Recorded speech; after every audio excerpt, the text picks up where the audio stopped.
Let me just see who I have here. Who here teaches? Okay, adjunct? Okay. All right. I used to. Okay. All right. And how many of y'all would say that you're techie? All right.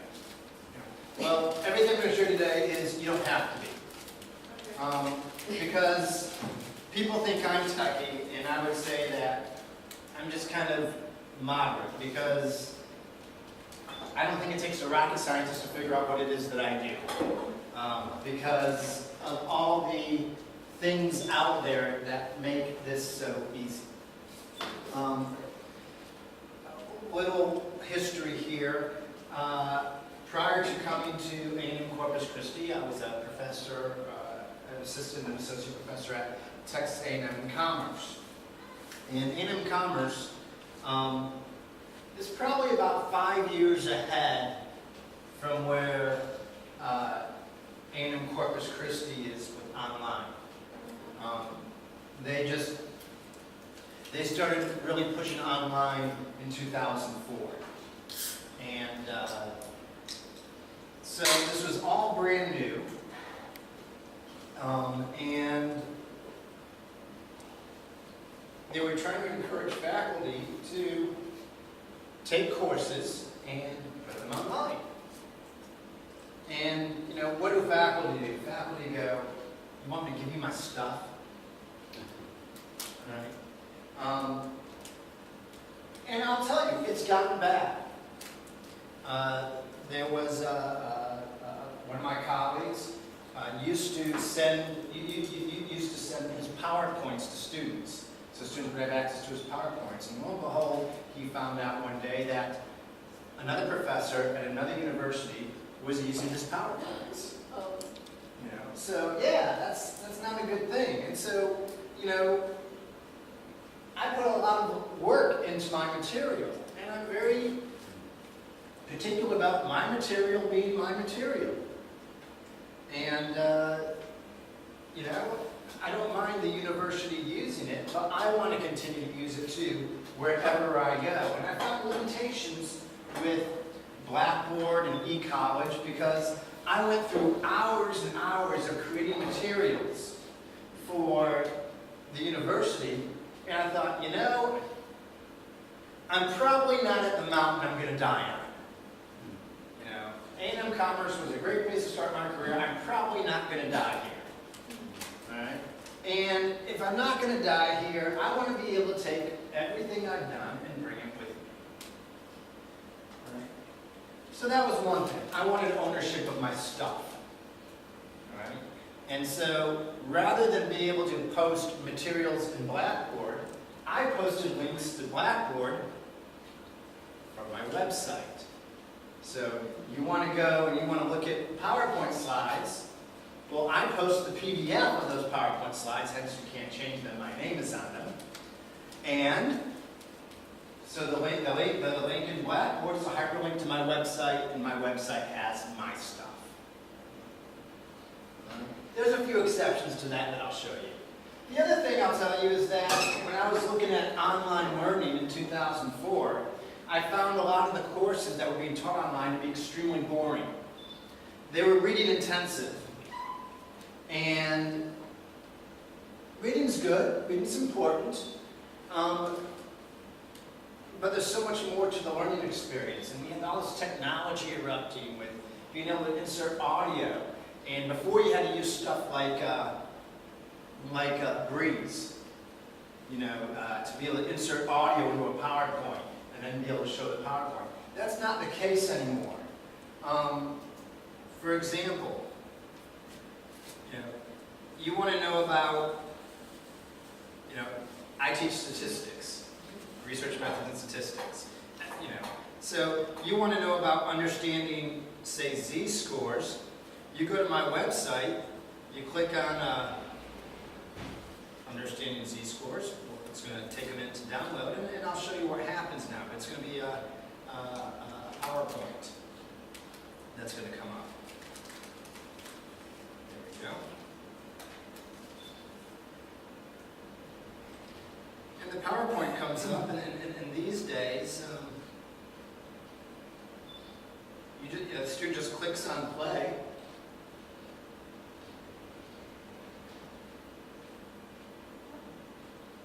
There we go. And let's see here. That is tells us. I don't know if y'all can hear that or not. So.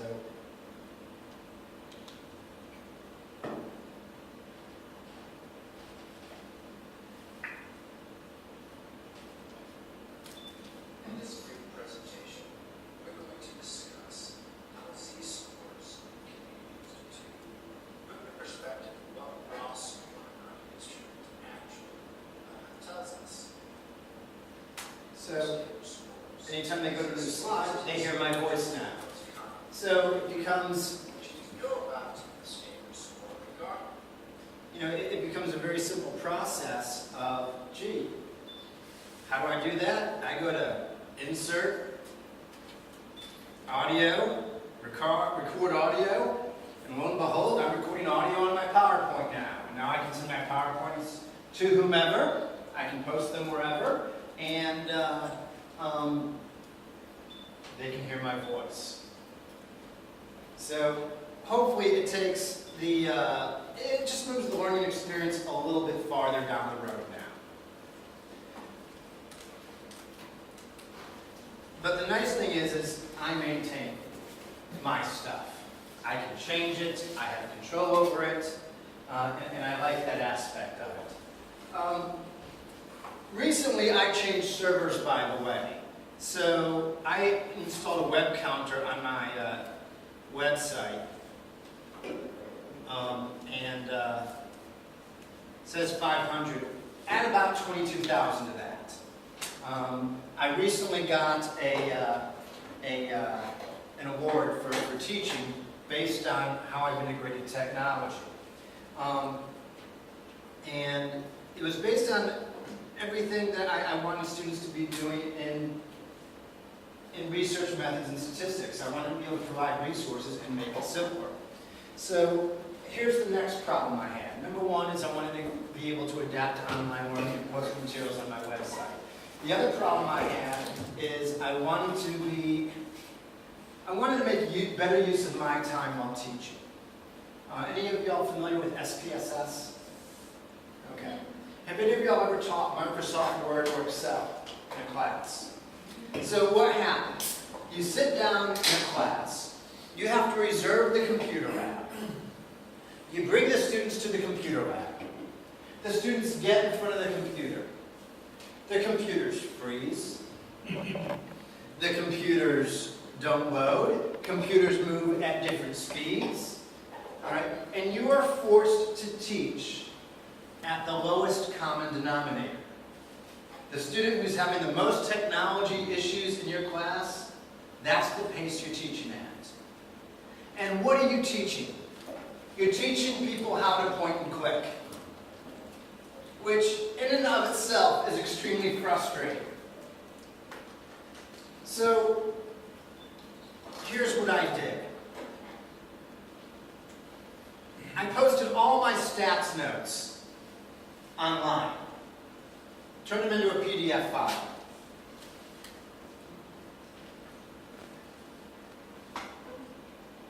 So, and in my statistics notes, I showed, and this is everything I lecture from, how to write results in APA style. And I have an example of results for every analysis that I teach. I have an example of how to write results in APA style. But where do those numbers come from? Well, I show where those numbers come from in my SPSS output. I have an output pack. So for every analysis I show, I manufacture output, and those results in the output are used in my note pack. But how do you produce the output? I took a screenshot of everything I do in SPSS. So you want to know where to point and click, I show you a screenshot of exactly where to point and click and what the screen looks like. And yet, for some reason, that's still laborious. So, let me show you what else I do here. I go to down here to tutorials.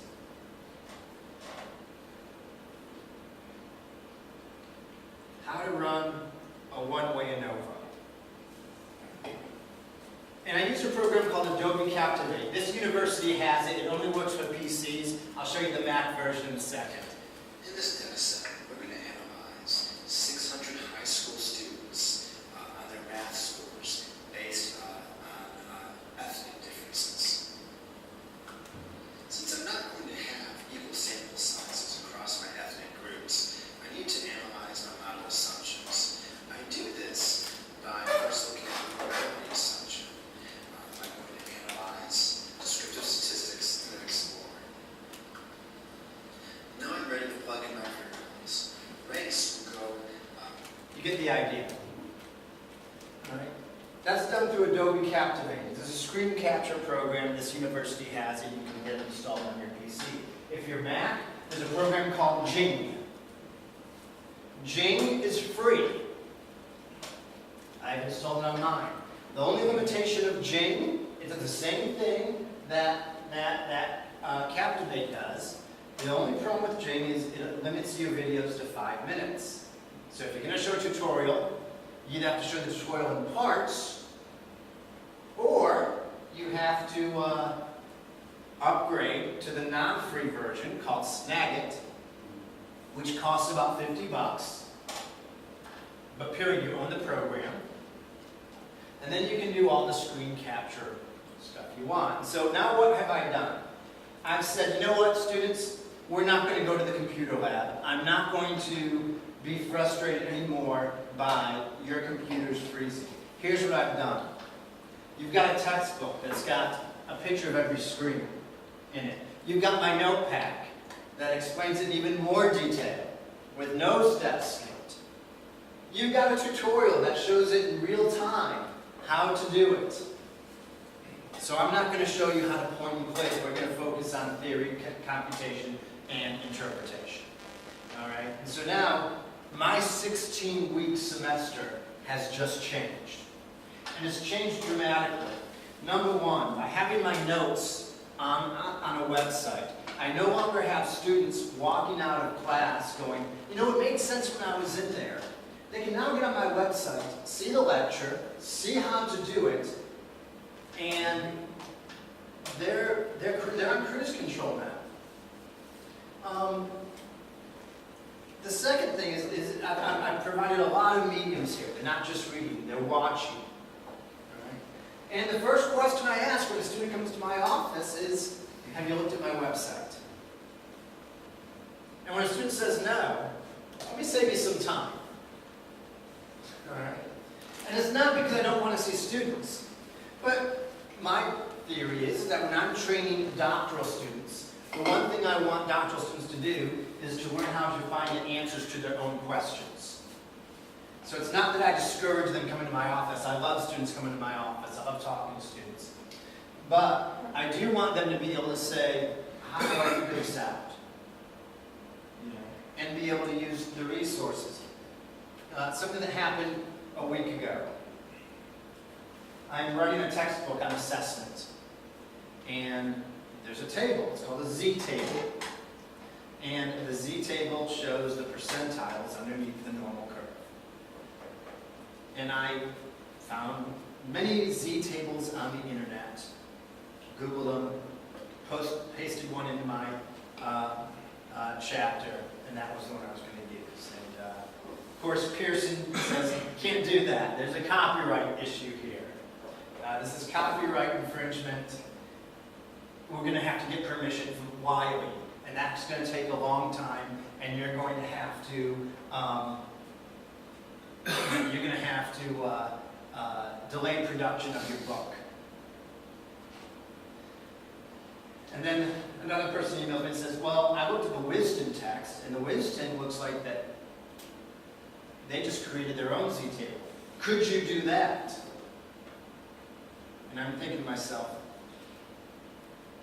that'd be huge to copy that. That would just be an enormous task. I wonder if Excel does that on its own.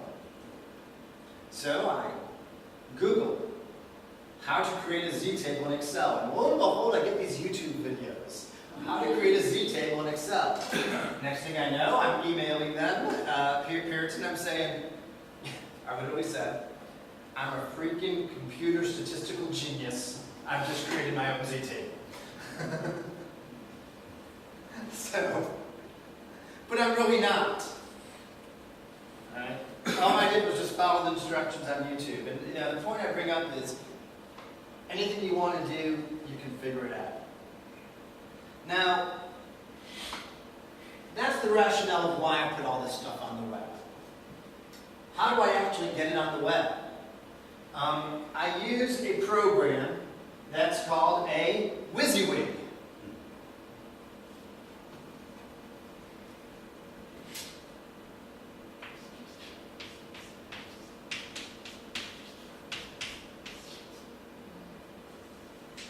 WYSIWYG. What you see is what you get. All right? Is it Mac? Huh? I mean, is it Mac or PC or is it? Yes, both. All right? It's a type of program called a WYSIWYG. I'm assuming that's how I pronounce it, but I have no idea. Basically, what I used here was something called iWeb. That's for the Mac. Ribbon makes one. That's for PC and Mac. I mean, there's a whole bunch of these things. And basically what it does, I'll show you. My applications here. I go to iWeb. And it says, what do you want this to look like? You want it blank? You want to have a welcome page? You can add pages. What do you want this to look like? And you choose a blank. And then you just start typing and formatting, just as you would in Microsoft Word. And what you see and what you put here is exactly what you get. So my iWeb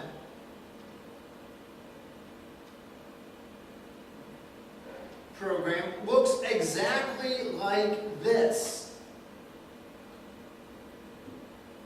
except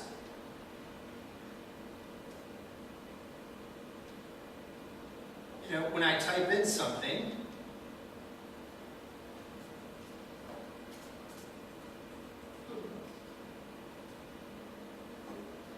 I can highlight it, I can insert, I can go hyperlink, I can put any file or link to this.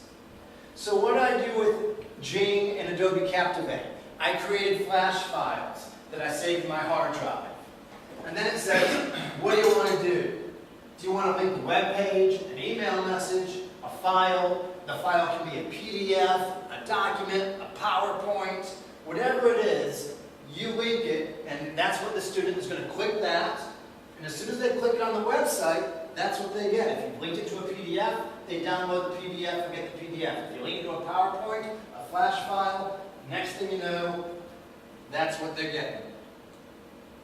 So, if I want to show a student how to convert raw scores to percentiles, this is a flash file. Right? It doesn't run on an iPod or an iPad because it's a flash file.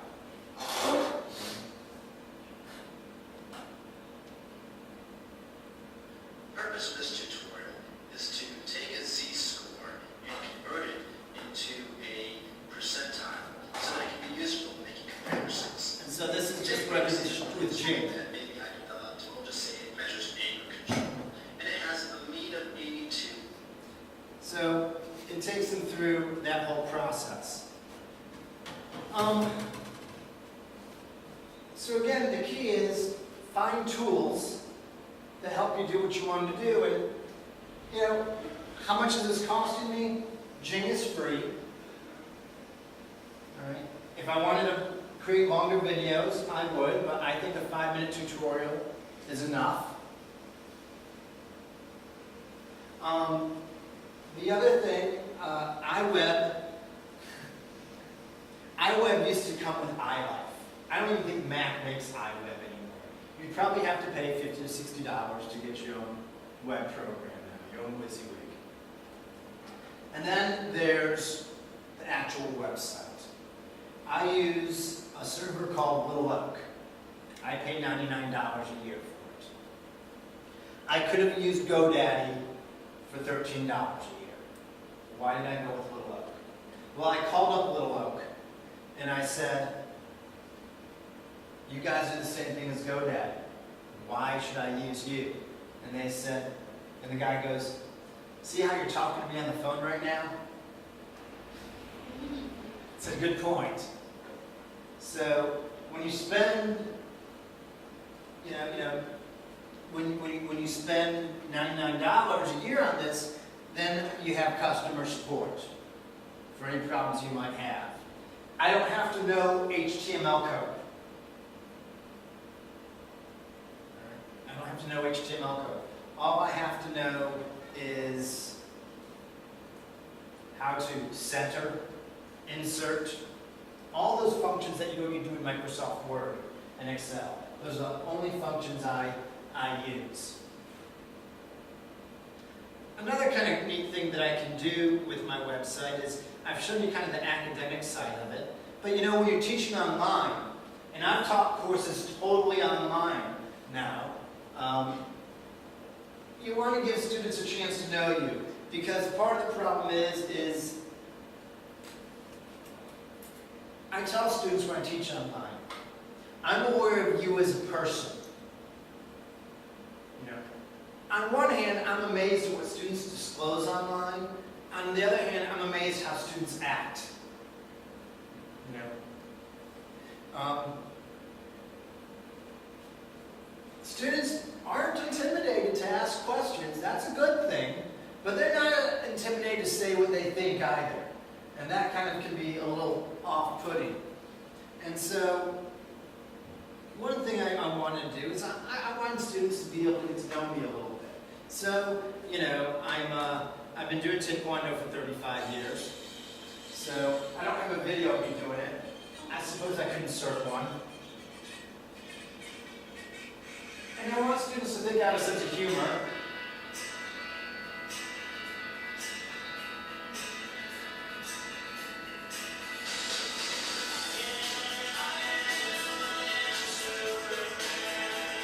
So, I am Superman. So, yeah. So I want them to think, gee, maybe he has a sense of humor, or maybe he's just really egotistical. I want students to know that I'm a family person.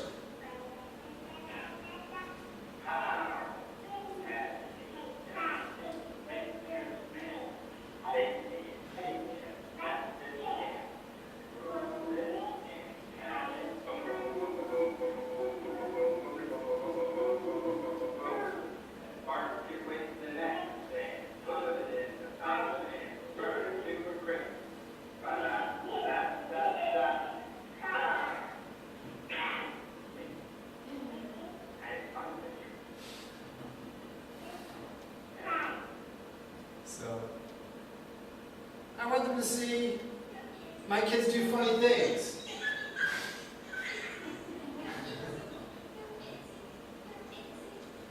So, I put a little bit of myself on my website. I got really tired of having to depend on Alyssa Inman to always update my CV online. So, on my faculty page, I had Alyssa put in a link to my CV from here. So I change my own CV, I update it, and I don't have to, every time I get a new publication, I can do that myself. I don't have to go and email Alyssa and say, will you update my CV? Here it is. Because I can do that myself. Again, it's kind of about being a control freak. I buy into the carbon footprint idea. I believe that we are causing global warming. I believe it exists, along with 30 other international science foundations across the world. I believe that we have a problem with our environment that we're responsible for, and that science is actually real. So, I lean left. As a result of that, I got tired of... I found that when I would go to a conference, somebody would print out their PowerPoint slides and I'd walk away with their PowerPoint slides. And you know what I'd do with them? I'd put them in the bag, the conference bag that I get. And then I get home, and then months later, I clean out the conference bag. Very rarely, every once in a while, but rarely do I look at a handout again. So I just go to these presentations now, and I say, you want my handout? Go online and get it. Here's my website. Every presentation I do has my website. My website's real easy, balkinresearchmethods.com. One word. So, I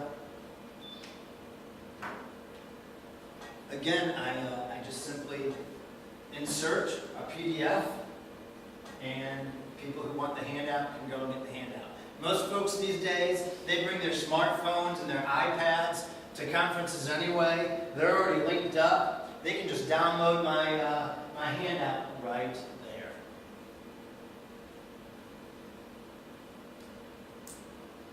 So, that's, what have I left out here? What have I not covered that you're like, well, how did you do that?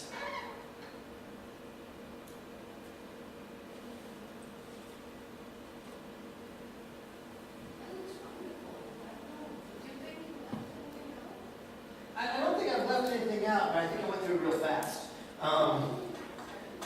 So what does it require from you? It requires you to purchase a WYSIWYG, so you can have your own website. It requires an initial investment of about $160 and a willingness to pay for a server subscription every year. That's what it costs. It's tax deductible because you're using it for education. But it is an expense that comes out of my pocketbook. I don't ask my department to cover it. It is something that I've gotten some secondary gain from. I became an editor of a journal, and I was introducing myself to one of the associate editors who teaches research methods in Illinois, and he says, "Oh, I love your website. I never met this guy before, but he uses my website to teach other students." So word got out. That was kind of cool. I've had students use this website to help them with their dissertation. How do I run this? Well, I have a tutorial for about everything we do. I also provide a lot of links to other websites because you know what? I'm not the only game in town. There's a lot of people doing this and doing it even better than me in some respects. So I provide their links up there. And I also provide links to other resources that people can use. So, it does require some attention to detail. Eventually, links die. People quit hosting their website. Web addresses change. So I had that happen, and so I've had to, and then your lectures and materials do get outdated. A lot of my PowerPoints still say Texas A&M Commerce. I didn't change that. A lot of my audio lectures are no longer relevant. Sometimes I reference pages in textbooks, and textbook editions change over time. So, or I've switched textbooks. So you have those elements as well.